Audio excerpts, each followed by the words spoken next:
A 40-ton stone head sits deep in a swampy jungle. It was placed there over 3,000 years ago by a civilization that had no wheels, no metal tools, and no beasts of burden. This is the enduring mystery of the Olmec Colossal Heads. By the end of this video, you will understand the leading theories behind this seemingly impossible feat of ancient engineering. How did they move mountains of rock across 100 kilometers of treacherous terrain? And what does their success tell us about the power of shared human purpose? The silent stone giants guard their secrets, but the clues they left behind are waiting to be read. What does true ingenuity look like when all the modern tools are taken away? Their story begins in the green heart of the Gulf Coast, a land of relentless rivers and dense, wet forests. This was the world of the Olmec, a people whose cultural footprint would echo for millennia across the Americas. Emerging around 1400 years before the Common Era and thriving for nearly 1,000 years, they are widely regarded by scholars as Mesoamerica's foundational civilization, a true mother culture. What they achieved in this challenging landscape was nothing short of a societal revolution. They were not just villagers but city builders, establishing complex centers like San Lorenzo and La Venta, which featured grand earthen pyramids, vast ceremonial plazas, and sophisticated water management systems. They developed a unique and powerful artistic language, one filled with symbolism that would later be woven into the fabric of Maya and Aztec art. This was a society with the organizational power, the technical knowledge, and the spiritual drive to reshape their world. And it is from this place of established mastery that their most baffling project emerges. To comprehend the scale of their ambition, we must first look at the objects of their obsession, the artifacts that defy simple explanation. These 17 stone giants stand as silent sentinels at the heart of Olmec civilization. Unearthed at sites like San Lorenzo, La Venta, and Tres Zapotes, each head is a distinct individual, carved with remarkable attention to personal detail. You see unique facial features, from broad noses to full lips, and elaborate headgear that scholars believe signifies rank or identity. Some wear what look like protective helmets, perhaps linking them to the ritual ball game, while others bear more ornate decorations. Their expressions are often solemn, even stern, with downturned mouths that seem to hold a weight of authority or deep contemplation. They are not generic idols but portraits, likely of powerful rulers or revered ancestors, transformed into permanent monuments of basalt. The scale is staggering. The smallest stands about 1.5 meters tall, roughly the height of a person, while the largest tower over 3 meters, taller than most rooms. Their weight is even more incomprehensible, from 6 tons, the weight of a large truck, to a colossal 40 tons, equivalent to several adult elephants. Each one was painstakingly carved from a single, flawless block of volcanic stone, a testament to artistic vision and technical skill that spanned generations. But why? What drove this society to invest such unimaginable effort into these portraits? Were they declarations of divine kingship, markers of sacred victory, or eternal memorials to lineage? Every theory adds a layer to their meaning, but their silent, imposing presence asks a more immediate physical question. It is a question carved not just in their faces, but in the very substance they are made from. The stone itself holds the first crucial clue. This was not local rock. The basalt for these heads came from mountains over 100 kilometers away. That 100-kilometer gap is the heart of the mystery. The Olmec heartland, with its rich alluvial soil, was perfect for agriculture but devoid of the hard volcanic stone needed for their grandest monuments. Their material came from the Tuxtla Mountains, a distant chain of old volcanoes rising from the coastal plain. specific chemical signatures in the basalt have been matched to quarries on the slopes of the Cerro Sintepec volcano. This means that for every single colossal head, and for countless other stone altars and sculptures, the journey began in those rugged highlands. Visualize the challenge. A 40-ton block of raw basalt, roughly the size of a small room, is somehow freed from the mountainside. It now needs to travel the length of a modern marathon, through a world without paved roads, through terrain that is actively hostile to heavy transport. To the west lay tangled jungle, a living wall of roots and mud. To the east lay a vast network of seasonally flooded wetlands and slow-moving rivers. The direct overland route was essentially impassable for such a load. This fact forces a complete shift in perspective. We must stop seeing the landscape as a barrier and start seeing it, as the Olmec engineers did, as a potential pathway. The solution, it seems, was not to fight the environment, but to let it carry the weight. The rivers were their roads. Instead of carving paths through the jungle, the Olmec likely let the water do the heavy lifting. The Coatzacoalcos River and its many tributaries form a vast, natural network flowing directly from the Tuxtla Mountains down into the heart of their ceremonial centers. During the long rainy season, these waterways would have transformed into powerful, swollen currents capable of bearing immense weight. The prevailing theory suggests a brilliant, patient strategy. First, a chosen boulder would be painstakingly quarried and shaped into a rough form near the mountain source. Then, during the dry season, it would be moved a relatively short distance to the river's edge, perhaps using log rollers and levers, a feat still demanding but on a manageable scale. The community would then wait. They would wait for the skies to open and the seasonal rains to arrive, knowing that the rising water would lift their stone giant and make the impossible journey possible. At the flood's peak, the block could be floated on a massive raft of buoyant local timber, guided downstream by teams in canoes.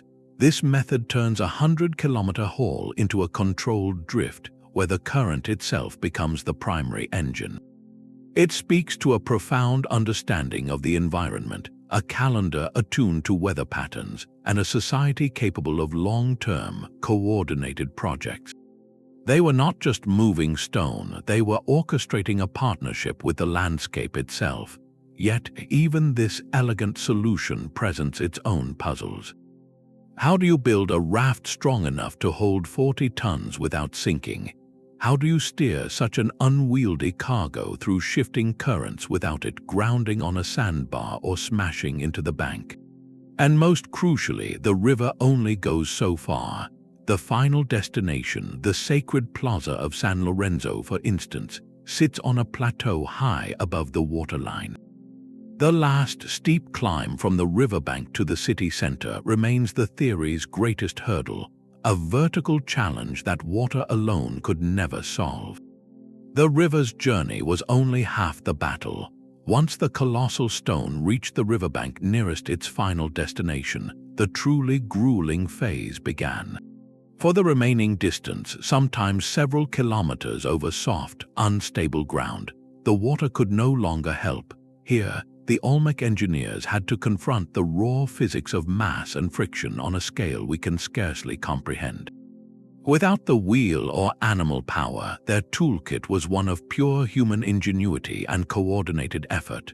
The most plausible method, supported by evidence from other ancient cultures, involves a system of rollers, sledges, and levers. Imagine a massive wooden sled, perhaps constructed from immense trunks lashed together, cradling the 40-ton basalt head.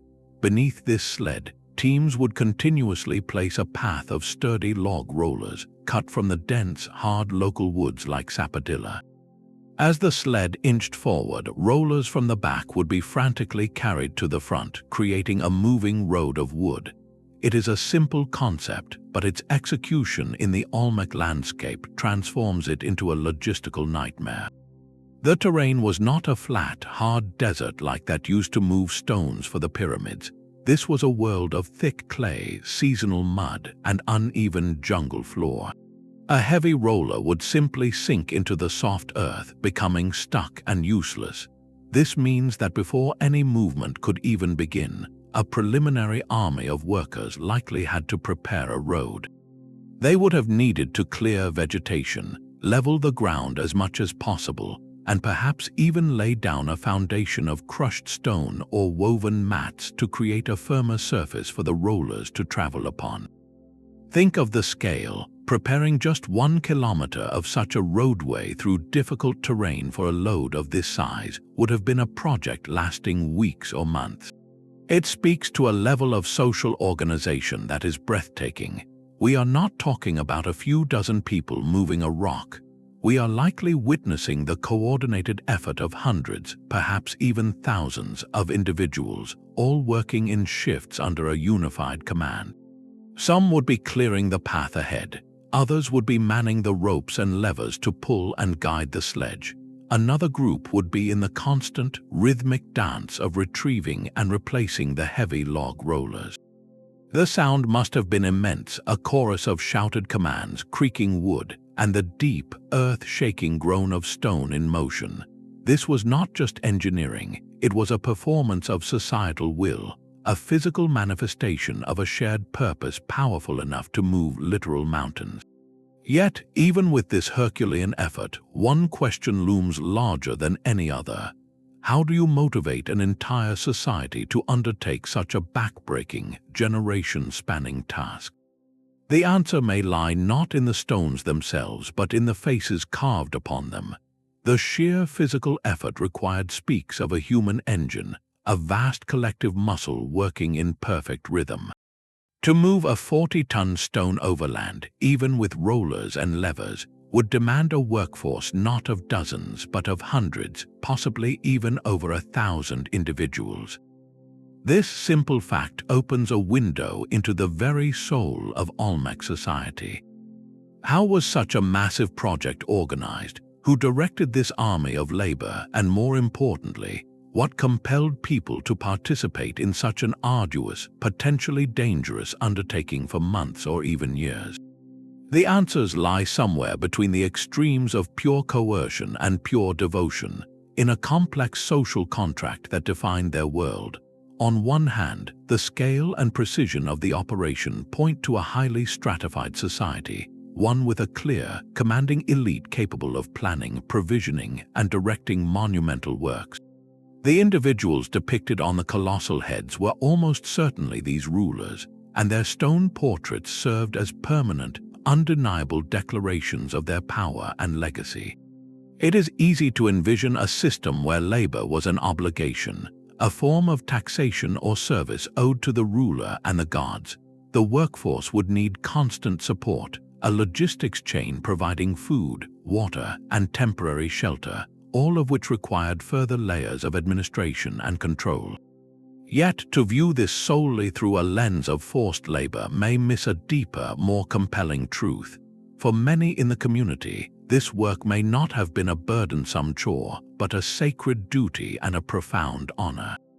In a world where the spiritual and the physical were intimately connected, moving the stone of a deified ruler or ancestor could have been a transformative ritual. Each pull on the rope, each placement of a roller, was an act of participation in something larger than oneself, a direct contribution to the cosmic order and the enduring strength of the community. The grueling journey itself may have been a powerful ceremony, a procession that physically manifested the ruler's power and the people's allegiance, binding society together through shared hardship and monumental achievement. The true motivation was likely a potent mixture of both, where political authority and spiritual belief fused into a single, unstoppable force. This social machinery, the ability to align hundreds of wills toward a single, breathtaking goal, may be the Olmec's most impressive invention of all.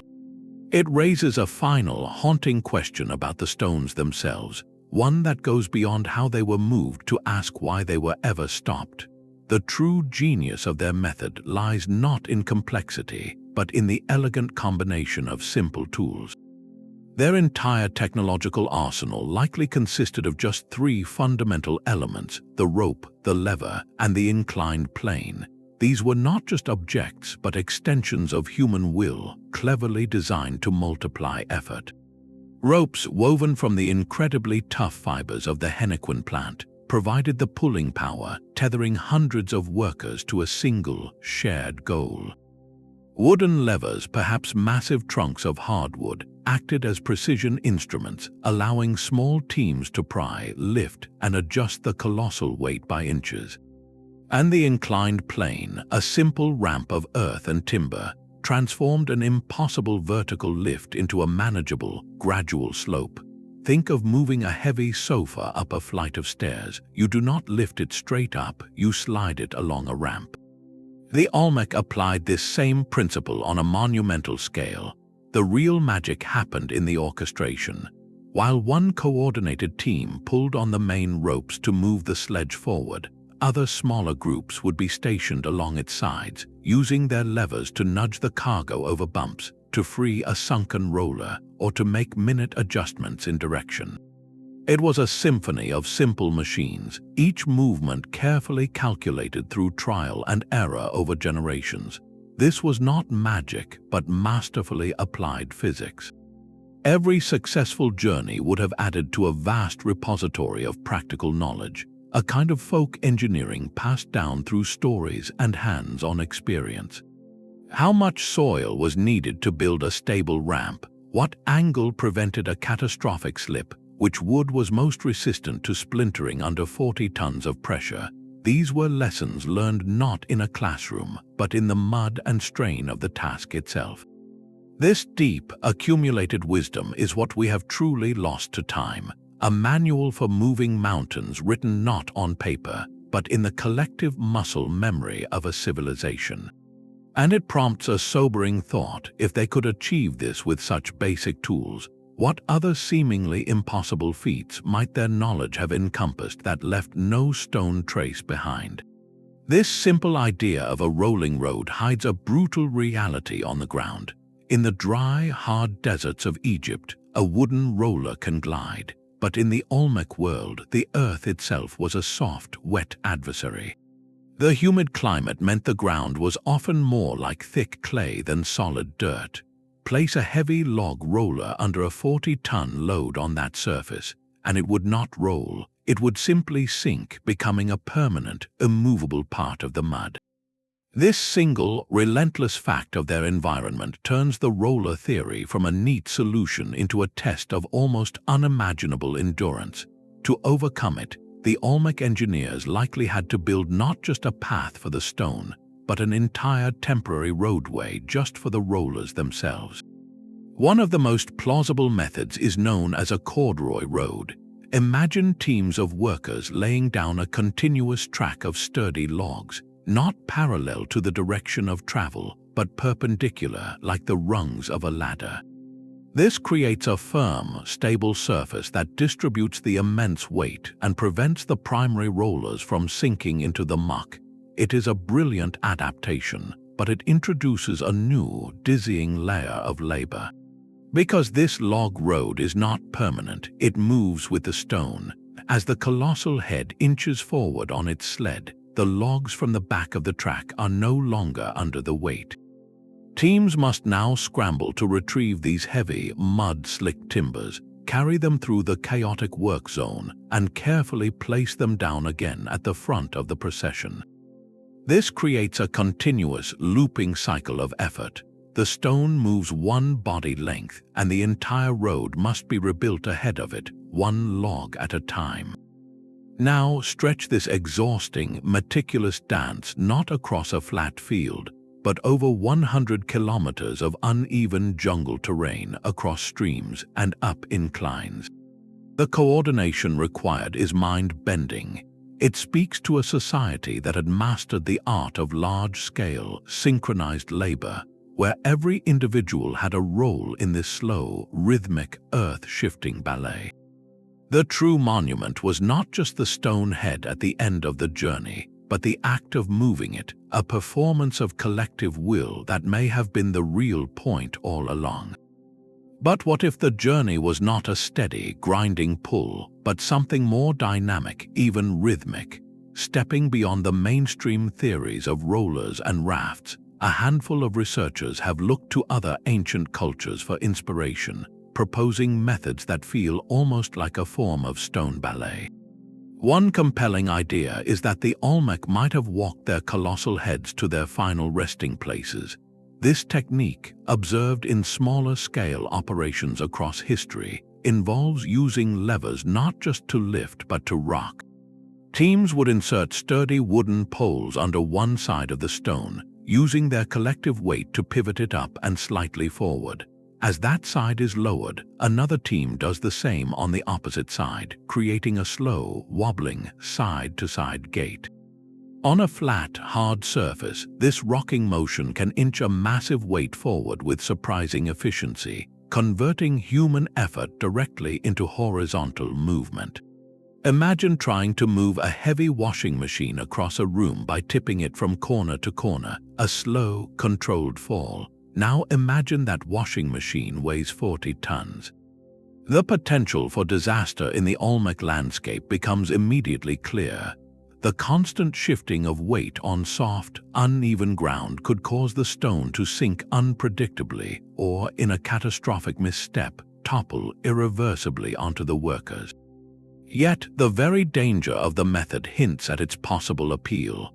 For a society that may have viewed this journey as a sacred ritual, the rhythmic, almost dance-like motion of walking the stone could have held profound symbolic power, a literal embodiment of bringing a ruler's spirit to life and guiding it home. This leads to another kinetic idea, harnessing gravity itself. On any slight downhill slope, the stone's own immense weight becomes its engine. The challenge shifts from moving it to controlling it. Teams could have used massive log drags or anchored ropes as brakes, allowing the basalt giant to slide under its own power for stretches, guided by levees or prepared earthen channels. These alternative theories, while speculative and far from the academic consensus, serve a vital purpose. They push us to break free of our own modern assumptions.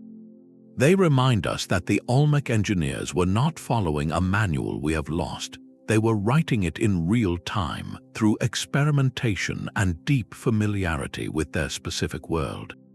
Their true solution may have been a hybrid, a flexible combination of water transport, roller roads, and controlled rocking or sliding, adapted mile by muddy mile. The absence of a single, clear answer in the archaeological record is not a failure of science, but a testament to the creativity of the builders. Their genius was not in a secret technology, but in an adaptive mindset, one that could see a pathway in a floodplain and a tool in a fallen tree.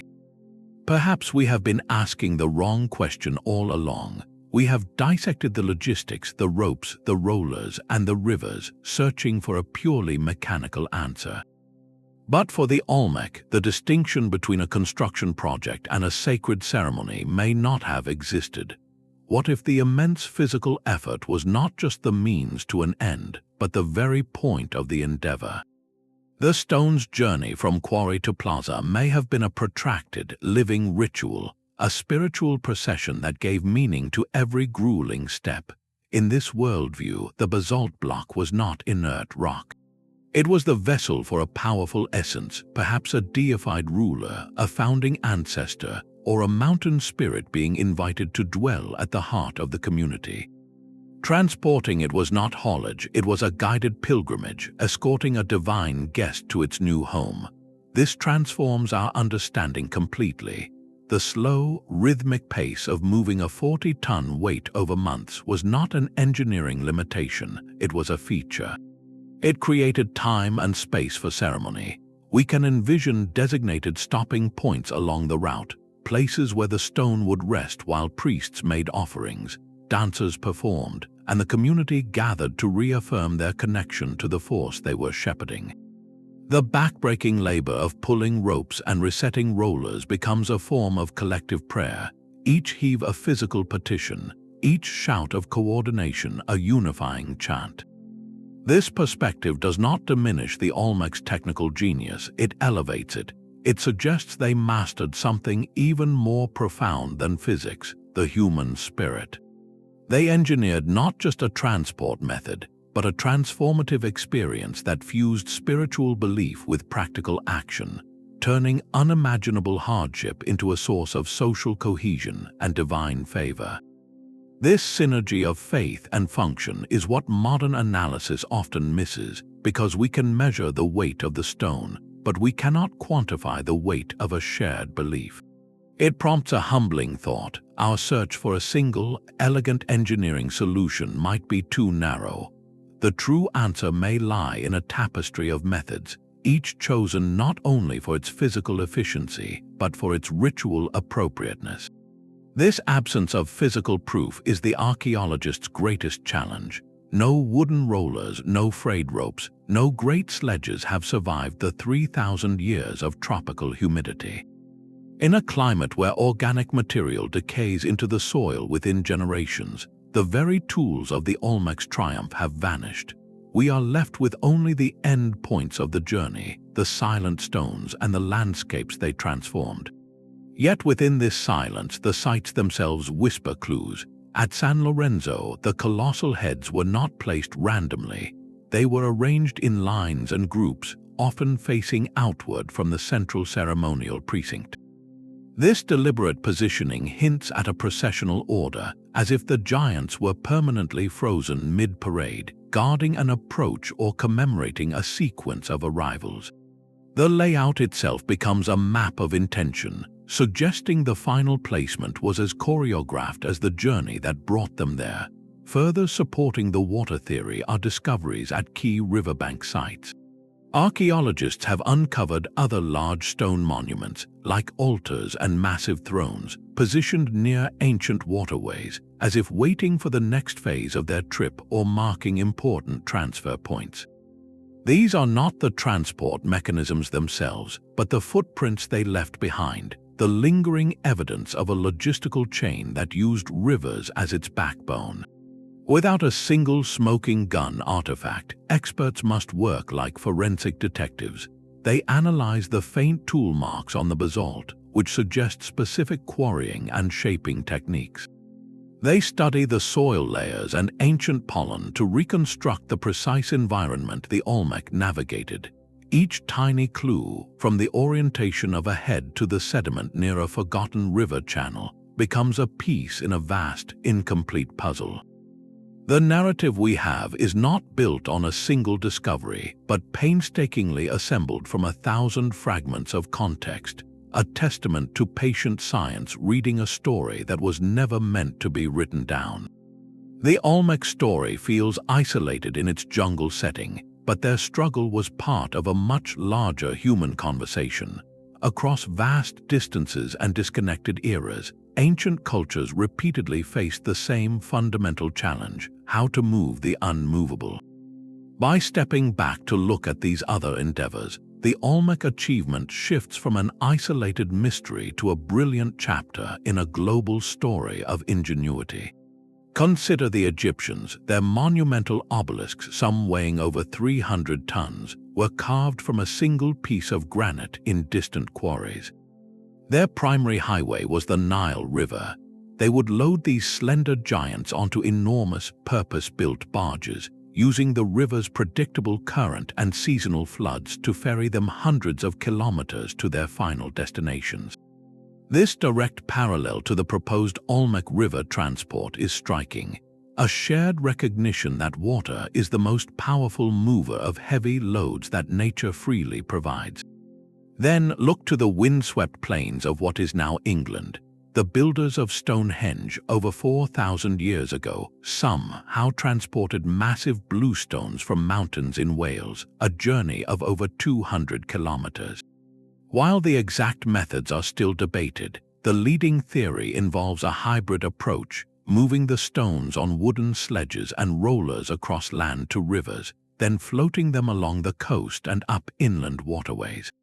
This mirrors the potential Olmec strategy of combining overland hauling with river transport, adapting to the specific geography at hand. High in the Andes, the Inca mastered stonework without the wheel or iron tools. They moved enormous blocks for sites like Sacsayhuaman by using earthen ramps, log rollers, and sheer manpower, often on steep, mountainous terrain that makes the Olmec landscape look gentle. In each case, from the Nile to the Andes, we see the same core principles at work. Every culture leveraged the natural forces available to them, whether it was river currents, coastal tides, or controlled slides down mountain slopes. They all relied on variations of the simple machine, the lever, the roller, the inclined plane, and perhaps most importantly, each project required a staggering degree of social organization, the ability to coordinate and sustain large workforces over long periods toward a single, monumental goal. This comparative view does more than just list similar feats. It validates the plausibility of the Olmec's methods. It tells us that what they accomplished, while extraordinary, was not supernatural. It was a human solution to a universal problem, one arrived at through observation, experimentation, and collective will. Their genius was in their specific adaptation, in reading their own wet, green world and seeing a pathway where we might only see an obstacle. This global lens reframes the question from how could they possibly do this to how did they do it here, in this place, with these tools.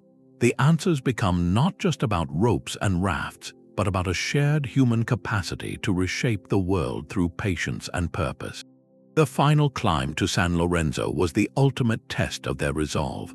This was not merely a destination, it was a human-made mountain, an immense artificial plateau laboriously raised from the surrounding floodplain. After the long river journey and the grueling overland haul, the Olmec engineers faced their steepest challenge, lifting these stone titans up to their permanent home. 10 colossal heads, including some of the largest and most masterfully carved, were destined for this elevated stage. The logistical reality here is staggering. To raise a 20 or 30-ton block up a steep, earthen slope required more than just pulling. It demanded a complete re-engineering of the landscape itself. The most plausible method involves the construction of temporary earthen ramps. Teams would have built enormous sloping causeways of packed earth, clay, and rubble against the side of the plateau, creating a gradual, stable incline. This was not a small side project, it was a monumental earthwork in its own right, requiring thousands of loads of material to be carried and compacted. Once the ramp was complete, the real tension began. The colossal head, still on its wooden sledge, would have been painstakingly inched upward. The angle of the slope changes the physics dramatically. Gravity, which they had sometimes used to their advantage on flat ground, now became a constant, lurking threat, a force pulling the stone backward into a catastrophic slide. The pull teams on the ropes above would have had to work with perfect coordination, likely anchored by others behind the stone acting as a living brake. Every inch gained would have been a victory of collective will over sheer mass, a slow, deliberate conquest of the vertical world. The placement at the summit was not random. The heads were arranged deliberately around the edges of the plateau, often facing outward. This positioning transforms them from mere monuments into active participants in the space. They became eternal guardians, silent sentinels overlooking the domain below and marking the boundaries of a cosmologically ordered realm. Their final ascent was therefore a profound symbolic act. It was the literal elevation of a ruler's likeness and spirit from the mundane world of rivers and mud into the exalted, permanent plane of sacred power. The plateau was not just a safe place, it was a statement. And the journey to place each head there was the final, dramatic sentence in a story written in stone and sweat. The story of the colossal heads does not end at San Lorenzo. Centuries later, the heart of Olmec civilization shifted eastward to a place where the challenge of transport was redefined by water. La Venta was not a city on a plain, but a sacred island fortress rising from a vast, watery maze of swamps and lagoons. Isolated and surrounded by wetlands, this location transforms our understanding of the final journey. Transporting even a single colossal head to San Lorenzo was a monumental feat, but delivering 4 of these stone giants, along with massive altars and stelae, to the very center of an island demanded a complete mastery of the aquatic world. Here, the river was no longer just a helpful highway, it became the only possible road. The overland roller methods that might have worked on firmer ground would have been utterly useless in the perpetual softness of the swamp. Every piece of stone destined for Venta's ceremonial core would have arrived by boat. This suggests a fleet of enormous, specialized rafts, painstakingly constructed from buoyant local timber, capable of bearing tens of tons. Teams in canoes would have guided these floating platforms through a complex network of narrow channels and open lagoons, a slow, deliberate nautical procession with a sacred cargo. The final approach to the island itself would have been a moment of breathtaking theater. Imagine the sight from the shore as the massive raft bearing a stern stone visage glides silently out of the green haze of the mangroves. It moves toward the island's central axis where the Great Pyramid, a towering fluted cone of earth, dominated the skyline. The ruler's likeness, carved from a distant mountain, was arriving by the power of the very waters that protected his domain. This was not a hidden logistical operation, it was a public spectacle designed to awe. The act of transport became a powerful declaration, a demonstration that the ruler's authority extended seamlessly from the solid earth of the quarry to the fluid realms of the swamp. He commanded the labor to move the stone, the knowledge to navigate the waters, and the spiritual mandate to bring the divine into the heart of his island sanctuary. Placing these heads around Venta's ceremonial plaza, often in deliberate alignments, completed the narrative. They were permanent anchors, stone testaments to a journey that was itself a foundational ritual, proving that true power in this landscape meant not conquering the water, but learning to move with it. Deep in the quarries of the Tuxtla Mountains, a story was interrupted. At a site known as Vano del Jacaro, archaeologists uncovered a colossal head that never completed its journey. Known as Head 10, it remains forever anchored to the living bedrock, a monument paused in mid-creation. This single, unfinished artifact is perhaps our most direct window into the Olmec workshop, a fossilized moment in a process that usually left no trace. The giant visage is only roughly formed, its features still blurred and blocky, as if emerging from a deep sleep within the stone. But the true revelation is not in the face, it is in the marks left behind. The surface is covered in deep, parallel grooves, the unmistakable scars of stone tools pounding and pecking away the excess basalt. This was not delicate finishing work, this was the brutal, initial phase of liberation. The sculptors were not creating a portrait here, they were reducing a mountain into a movable mass. By roughing out the general shape at the quarry, they could shed tons of unnecessary weight before the stone ever budged. Imagine a sculptor starting with a block of marble, first knocking off huge, wasteful chunks to reveal the rough form of a figure inside, only then moving it to the studio for the detailed work. The Olmec were doing this on a titanic scale. They were strategic engineers thinking several steps ahead. The most perilous part of the entire endeavor was the long, uncertain transit through river and jungle. Every single kilogram they could remove at the source lowered the risk of a raft sinking or a log road collapsing. This simple, brilliant act of pre-processing speaks volumes about their planning. It tells us the journey was not a haphazard struggle, but a carefully staged operation with distinct phases. Quarry workers and sculptors first shaped the stone near its source. Transport specialists then took over for the epic trek. Finally, master artists at the ceremonial center would have completed the fine details, carving the intricate headdresses, the subtle contours of the lips and eyes, bringing the ruler's likeness to life in its permanent home. Head 10, forever silent in the quarry, is a testament to that first crucial phase. It is a blueprint abandoned, showing us that the Olmec did not just move mountains, they thoughtfully reshaped them before the long walk began. That unfinished head in the quarry offers a silent calculation of its own.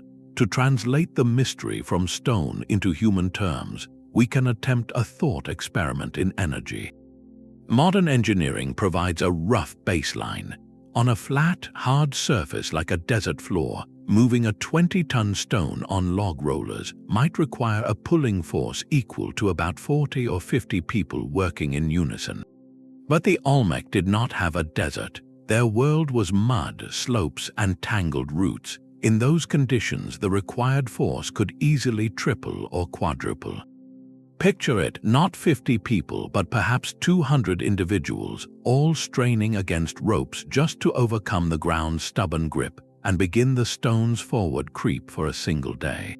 Now stretch that effort over the entire 100-kilometer journey.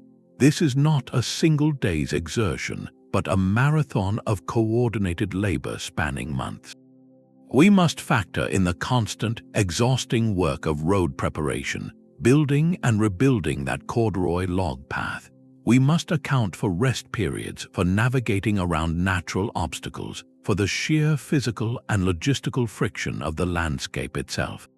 The total human energy expenditure becomes astronomical, a number so large it ceases to be just a figure and becomes a window into the civilization that generated it. This calculation forces us to visualize the true scale of Olmec society in a new way. A project of this magnitude could not be done by a small village or a scattered collection of communities. It required a stable, resource-rich civilization operating with a significant surplus. Think about what that surplus means. To dedicate hundreds, perhaps even thousands, of people to moving a stone for a year, you must first be able to feed them all. You need farmers producing far more maize, beans, and squash than their own families require. You need fishers and hunters supplying protein. You need a system to store and distribute this food. You need potters making vessels, weavers making ropes and mats, toolmakers crafting the wooden levers and rollers. This vast, non-traveling workforce supporting the traveling one represents an immense economic engine. The colossal heads, therefore, are not just art or monuments. They are the physical proof of a societal achievement, the ability to harness and direct a massive surplus of both food and human labor toward a single, non-essential goal for a very long time. This level of organization speaks of a complex social hierarchy, with planners, overseers, and a shared cultural purpose powerful enough to align thousands of lives with a vision carved in stone. The energy it took was not just in the muscles that pulled, but in the fields that fed them and the society that made such a focused effort not just possible but meaningful. The silence of the archaeological record is a powerful invitation for the imagination. Where the physical evidence of ropes and rollers has decayed into the soil, other kinds of stories have grown to fill the space. In popular media and alternative history circles, a persistent narrative suggests the Olmec must have possessed lost technologies, or perhaps even received knowledge from advanced outside visitors to accomplish their stone-moving feats. These ideas, often built on a sense of awe, propose everything from forgotten anti-gravity devices to guidance from ancient global travelers. While captivating as science fiction, these theories share a critical flaw. They fundamentally dismiss the agency and intellect of the Olmec people themselves. By attributing their achievements to an external, mysterious source, we inadvertently strip them of their rightful legacy as ingenious engineers of their own world. It is a form of myth-making that, however exciting, closes the door on the far more compelling human story of observation, adaptation, and collective will.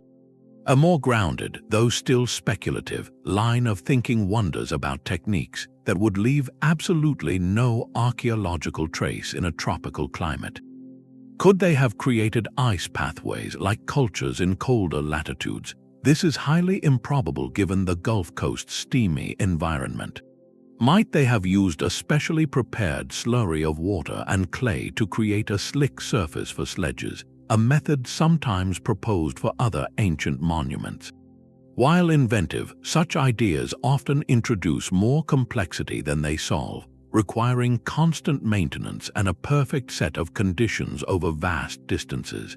The principle of parsimony, often called Occam's razor, guides mainstream archaeology toward the simplest explanation that fits all the available evidence. And that explanation does not require lost science or outside intervention. It points to a brilliant, labor-intensive synthesis of tools and methods we already know they had: water for the long hauls, rollers and levers for the overland struggles, and a social engine powerful enough to sustain the effort for generations. This conclusion is not a dismissal of mystery, but a relocation of it. The true wonder is not in a hypothetical device, but in the demonstrated human capacity to organize, persevere, and solve immense physical puzzles with nothing but intellect, cooperation, and a deep understanding of the natural world. The stones moved because a civilization willed them to move, and that remains the most extraordinary technology of all. The rough basalt block, having survived its epic journey, was now a blank canvas awaiting its final form. This was the moment of transformation where engineering gave way to artistry, and a simple boulder became an eternal portrait. The master sculptors who undertook this work were not just craftsmen, they were the final interpreters of a grand vision, the ones who would breathe a semblance of life into the stone after its long sleep. Their toolkit was one of astonishing simplicity and immense patience. They worked with chisels and hammers made from materials even harder than the basalt itself, like jadate or specially selected volcanic stone. To shape the rock, they did not cut it as we might imagine. Instead, they used a technique called percussion flaking, striking the surface at precise angles to chip away small fragments over and over again.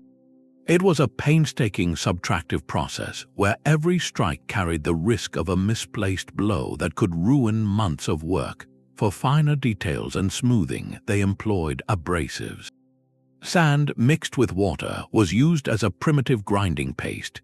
Teams would have rubbed this gritty slurry against the stone with harder rocks or perhaps pads of leather or woven fiber, slowly wearing down the surface through friction. This method could define the curve of a cheekbone, the line of a lip, or the intricate patterns of a headdress. Think of it as sanding a piece of wood, but where the wood is a 30-ton block of volcanic rock, and the sandpaper is your own relentless, guided effort. The timeline here is almost incomprehensible to our modern sensibilities. Moving the stone was a project of months, but carving it was a commitment of years.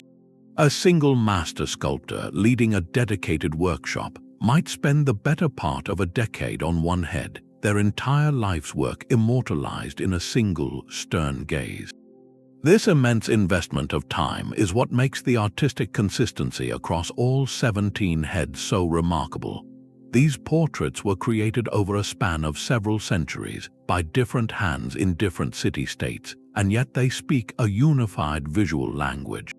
The broad, flat noses, the full lips, the heavy eyelids, and the specific style of helmet or headdress all follow a powerful cultural template.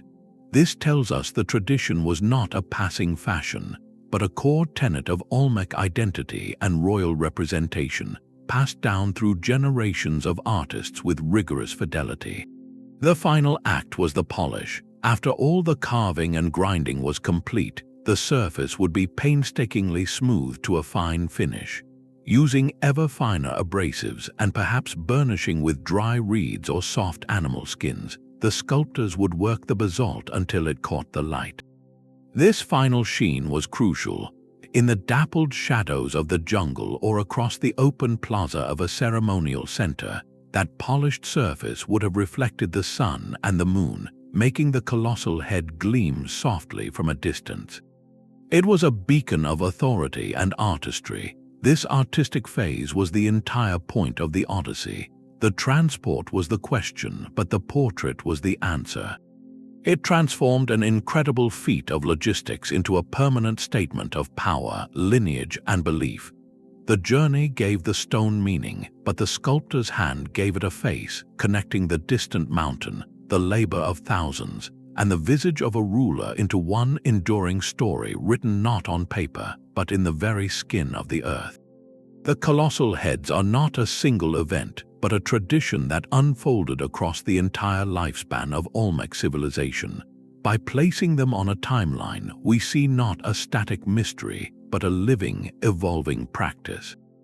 The earliest known heads, those found at San Lorenzo, were likely created and transported beginning around 1200 years before the Common Era.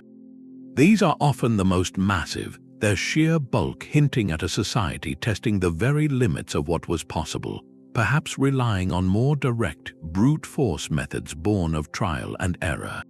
Centuries later, as the cultural center of gravity shifted to Venta around 900 BCE, the heads continued to be made, but with subtle shifts. They are frequently slightly smaller, their features more refined, and their artistic execution more consistent. This is not a sign of decline, but of refinement. It suggests the logistics of transport had been honed over generations, the knowledge of which wood made the strongest rollers, how to best lash a raft for stability, the optimal angle for an earthen ramp. This was not a secret lost and rediscovered. It was a cumulative body of engineering wisdom, passed down from master to apprentice, from one generation of boatmen and rope pullers to the next. What began as an audacious experiment in moving mountains became, over 800 years, a standardized cultural practice. The ability to execute this feat became woven into the fabric of Olmec royal identity. A new ruler was not just commemorated with a portrait, but with the reenactment of a monumental journey, a ritual that physically demonstrated the continuity of the state's power and its command over both nature and people. The timeline tells us the true marvel was not a single moment of genius, but the sustained will to make the impossible a routine act of statecraft for centuries. Every journey leaves a mark, even on a landscape as vast and resilient as the Olmec heartland. While the stone heads themselves stand as permanent monuments, the process of moving them was an ephemeral event, a temporary but intense interaction with the environment. To visualize the scale of that interaction, consider the sheer volume of raw materials consumed by a single transport operation. The construction of a sturdy raft capable of floating 40 tons of basalt downriver would have required the trunks of dozens, perhaps hundreds, of mature trees. Each log roller, repeatedly placed and retrieved along a muddy path, represented another tree felled, its wood subjected to immense pressure until it splintered and was discarded. The ropes, woven from tough plant fibers, came from cultivated fields or wild stands that were systematically harvested.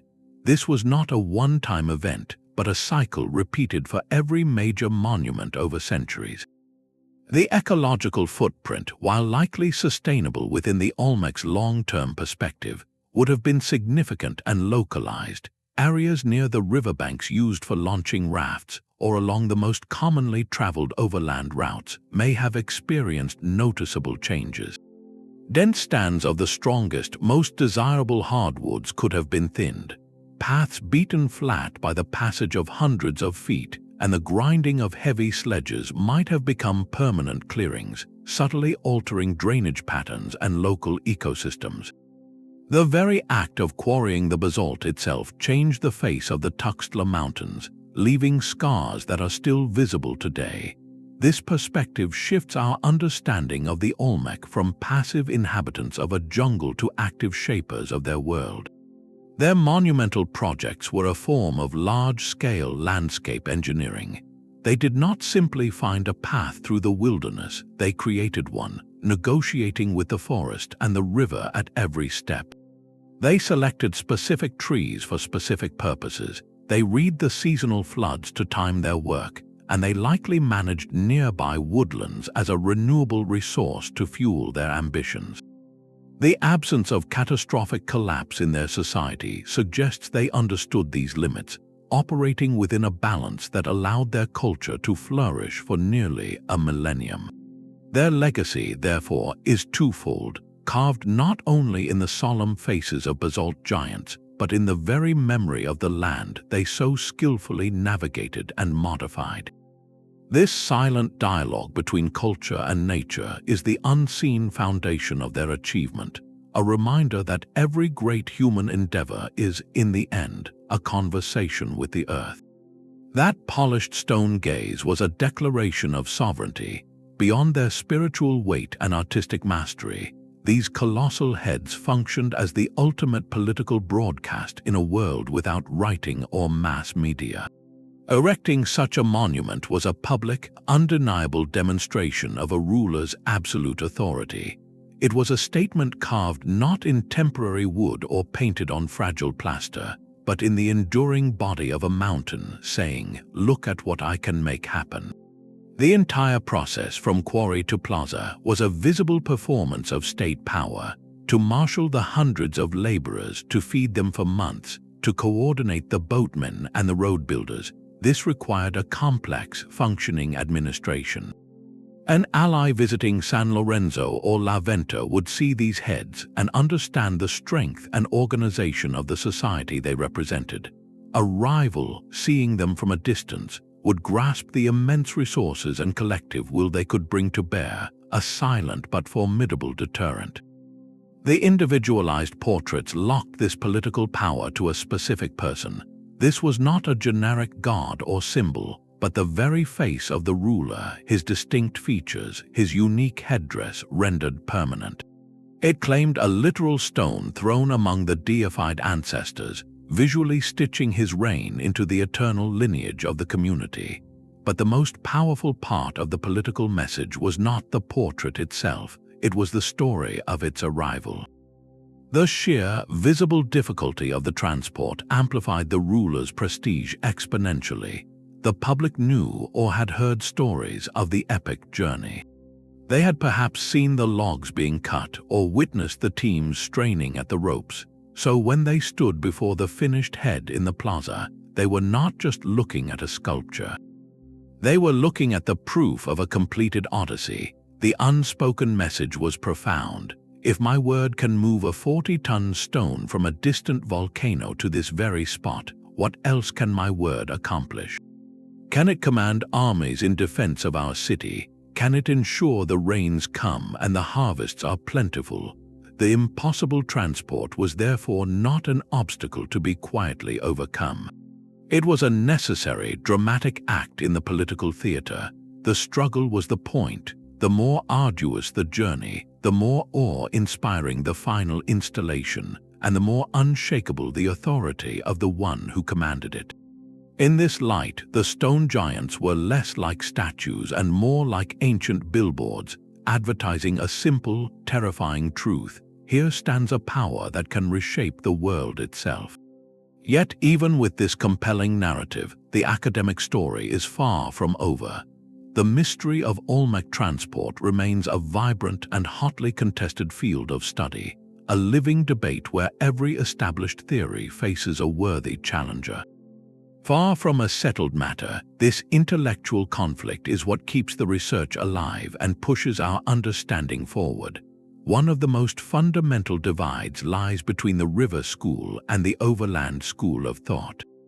Proponents of a primarily riverine strategy point to the undeniable efficiency of water and the clear evidence of Olmec sites positioned along waterways. They argue that the idea of moving 40 tons of stone for 100 kilometers through dense jungle without using the rivers is almost unthinkable. The overland camp, however, counters with the harsh realities of the landscape itself. They emphasize that rivers are not straight, smooth highways. They meander, they have seasonal sandbars and dangerous snags, and they often do not flow directly to the final destination. The effort required to build and steer a 40-ton raft, they argue, might have been just as immense as moving the stone on land, and potentially far more perilous if a raft were to capsize. This debate forces archaeologists to look closer, to search for evidence of portages, places where stones were taken out of the water and dragged overland to reach a different river system, a hybrid approach that may represent the messy, practical truth. The questions do not stop at the river's edge. Another simmering debate concerns the very origin of the stone. While chemical signatures strongly link most colossal heads to the Tuxtla Mountains, some researchers wonder if we have the full picture. Could there have been smaller, closer quarries that have yet to be discovered, perhaps sources that were exhausted in antiquity? The idea challenges the canonical 100-kilometer journey, suggesting that some heads might have had a much shorter, though still difficult, trip. This opens the door to more localized stories of transport, tailored to specific city-states. Further complicating the map is the coastal theory. For sites like La Venta, could some stones have traveled not just by inland river, but along the Gulf Coast itself? This would involve harnessing ocean currents and tides, loading and unloading stones in the surf zone, a daunting proposition that speaks to a possible maritime dimension of Olmec capability we are only beginning to appreciate. These conflicts are not signs of failure, but the essential engine of discovery. Each competing theory forces its opponents to sharpen their arguments, to return to the field in search of definitive proof. A single, preserved piece of waterlogged rope from an ancient riverbank could revolutionize the discussion. A newly discovered tool mark on a basalt block, indicating exactly how it was lashed to a sledge, would provide a tangible clue. Every summer excavation season in the sweltering Gulf Coast holds that potential, the chance that a student's trowel will uncover the small, overlooked artifact that tips the scales. This is why the mystery remains so compelling, not because it is unsolvable, but because it is actively being solved piece by patient piece in a lively dialogue between Earth and inquiry. The silent heads watch this human endeavor with their ancient gaze, guardians of a secret that is slowly, surely, being coaxed from the landscape they once traveled. The debate is not confined to academic papers. To move beyond speculation, some researchers have taken the theories into the field, using the tools of experimental archaeology. This is the science of doing, an attempt to reconstruct the past not by digging it up, but by physically reenacting it.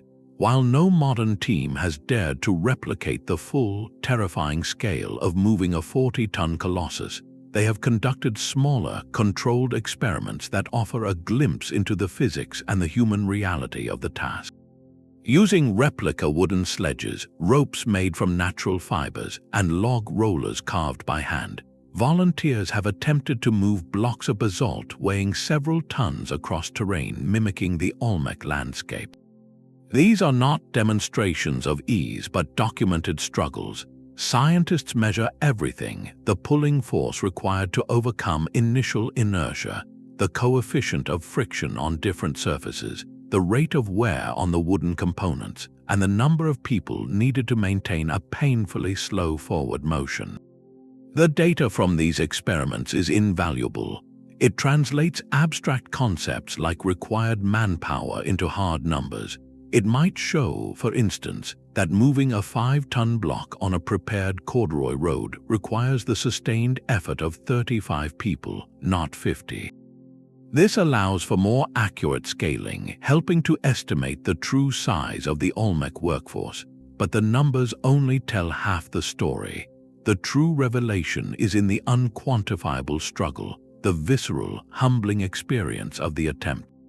Watching a team of strong, motivated volunteers with modern planning and safety protocols grunt and strain to move a block that is merely 1/8 the size of the largest heads is a transformative lesson. You see the logs suddenly sink into unseen soft patches. You hear the ropes creak with alarming tension. You witness the constant, frantic communication needed to coordinate every tiny adjustment. What becomes clear is that success depends less on brute strength and more on rhythm, communication, and a shared, intuitive understanding of the materials. A misplaced roller or a single pull out of sync can halt everything.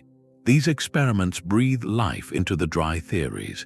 They prove that the proposed methods are physically possible, but they also highlight the immense practical knowledge the Olmec must have accumulated through generations of trial and error. They knew which wood would splinter after an hour and which would last a day. They knew the exact sound a rope makes before it risks snapping. They knew how to read the mud and predict the sink. This was not book knowledge, but a living, breathing expertise earned through effort and observation, a kind of folk engineering that we can only approximate in a weekend experiment. The modern attempts, in their very difficulty, build a bridge of empathy across 3,000 years. They allow us to feel, in our own straining muscles and shouted coordination, a faint echo of the monumental perseverance that once moved mountains to honor a king. The decline of the Olmec around 400 years before the Common Era was not an end but a transformation. Their cities faded back into the jungle, but their ideas did not. The most profound legacy of the colossal head transport was not the objects themselves, but the proven blueprint they left behind, a set of physical and social principles that would echo for more than a millennium across Mesoamerica. The Olmec had demonstrated a fundamental truth to all who came after, that the stones of this land could be made to move for a grand purpose. They provided the foundational example, the original proof of concept, that human coordination could reshape the very bones of the earth. This knowledge became a cultural inheritance, passed down and adapted by the brilliant civilizations that rose in their wake. The Maya, for instance, became masters of stone transport for their own monumental projects. While they perfected the architectural form of the corbelled arch and the towering pyramid, they also needed to move enormous limestone blocks and, most famously, their intricately carved stelae. These tall, freestanding stone slabs, often weighing many tons, were erected in plazas to commemorate rulers and record historical events. Their transport from quarry to city center, while utilizing their own innovations, followed the same core Olmec logic, leveraging river systems where possible and employing large-scale organized labor on land. Centuries later, the Aztec Empire, drawing from this deep well of Mesoamerican tradition, undertook its own staggering feats of stone moving. One of the most famous examples is the colossal statue of Coatlicue, the mother of the gods. This massive monolith of volcanic stone, depicting a deity adorned with serpents and skulls, weighs an estimated 12 tons. Historical accounts from the colonial period describe the immense effort and public spectacle involved in dragging such a monument across the causeways into the heart of the Aztec capital, Tenochtitlan. The scene would have been strikingly familiar, a vast workforce coordinating with ropes and rollers, turning physical struggle into a powerful display of imperial and divine authority. This was not coincidence but continuity. The Olmec had established the very language of monumental ambition in stone. They solved the initial, most daunting equations of mass and distance within the specific challenges of the Mesoamerican environment, from swampy lowlands to volcanic highlands. Later cultures, building upon that foundational work, could focus on refining the methods, scaling them to their own needs, and infusing them with their unique artistic and religious visions. The true monument the Olmec built was therefore not static. It was a living tradition of ingenuity, a legacy written not in a single block of basalt, but in the collective memory of a continent. It was the enduring idea that a society's greatest aspirations could be given permanent, physical form, no matter the weight of the stone or the difficulty of the path. That conviction, first proven in the green heart of the Gulf Coast, became one of the defining forces of Mesoamerican civilization, a whisper from the jungle that grew into a chorus across the ages. Their journey from mountain to plaza is a testament to one of humanity's most powerful traits, the relentless drive to create something permanent against all odds. While we may never know the precise choreography of ropes, rollers, and rafts, or the exact hymns sung to steady the ropes. The very existence of these stone giants is the only proof we need that they found a way. This enduring mystery does more than puzzle us. It invites a deeper respect for the profound capabilities of ancient societies.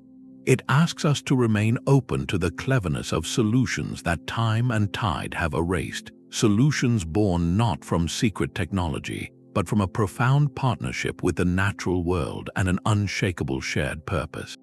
Today, the colossal heads stand in museums and on ancient grounds, no longer overlooking bustling plazas but gazing into a future they helped shape. They are more than portraits of forgotten rulers. They are monuments to the timeless human forces of collaboration, perseverance, and imagination. They remind us that our greatest monuments are often not just the stones we raise, but the stories of how we moved them, the collective will that turns an impossible thought into an enduring truth. If this deep dive into ancient ingenuity sparked your curiosity, we would love to hear your own thoughts. What aspect of this mystery resonates most with you? Share your reflections in the comments below and subscribe for more journeys into the heart of history's greatest enigmas.